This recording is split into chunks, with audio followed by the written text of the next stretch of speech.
Welcome to Research Recap, our research podcast on making sense, the hub for JP Morgan corporate and investment bank podcasts.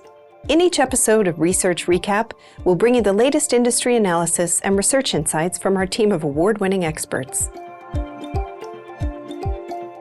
Welcome to Research Recap. My name is Sam Azzarello and I lead Content Strategy for Global Research here at JP Morgan. I'm joined today by Michael Feroli, our Chief US Economist, to talk about the July jobs report. Mike, thanks so much for returning to the podcast. To start, can you give us the high-level points from the jobs report and provide any implications for the broader macro view? Yeah, so I think two major themes came out from today's report. One is that job growth continues to slow, labor demand continues to slow. So not only do we see a modest deceleration in job growth, but we also saw the average work week tick down. So it seems like businesses are getting more and more back up to fully staffed now, and their demand for more labor seems to be gradually cooling. I think the other major theme from today's report was that the labor market remains very tight, and the unemployment rate ticked down to 3.5%, so it's near multi-decade lows. And we saw that tightness also reflected in average hourly earnings growth, which increased another 0.4 last month. Wage growth remains strong, consistent with the tight labor market, though there are signs that businesses are closer to having satisfied demand for labor. So then, to echo back what I heard from you, there's a clear deceleration going on and trend cooling, but we still have a strong labor market. So where do you think we go from here? What's the outlook through the end of the year? Yeah, so we're becoming more upbeat on the outlook.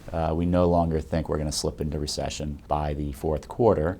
And I think some of that is due to the fact that we're seeing good growth, but also good productivity growth. So we can actually continue to see the economy move forward, hopefully in a way that allows inflation to continue to cool as it has been over the past few months. So feeling more upbeat about things. In light of that, what you just mentioned around the macro picture looking more positive, where does that leave us with respect to the Fed and what they may or may not do at the next meeting? So at last week's FOMC meeting, Chair Powell indicated that there were 5 data reports that would determine whether they hike at the September meeting.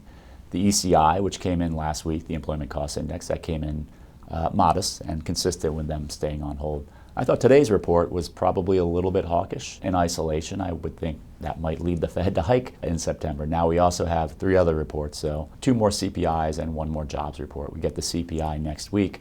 We expect that to be, a little bit on the softer side.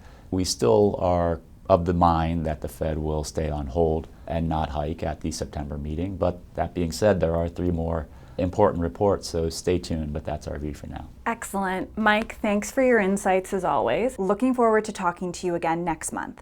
And thank you to our listeners for tuning in. For more research insights, visit jpmorgan.com/research. Thanks for listening to Research Recap. If you've enjoyed this conversation, we hope you'll review, rate, and subscribe to JP Morgan's Making Sense to stay on top of the latest industry news and trends. Available on Apple Podcasts, Spotify, Google Podcasts, and YouTube.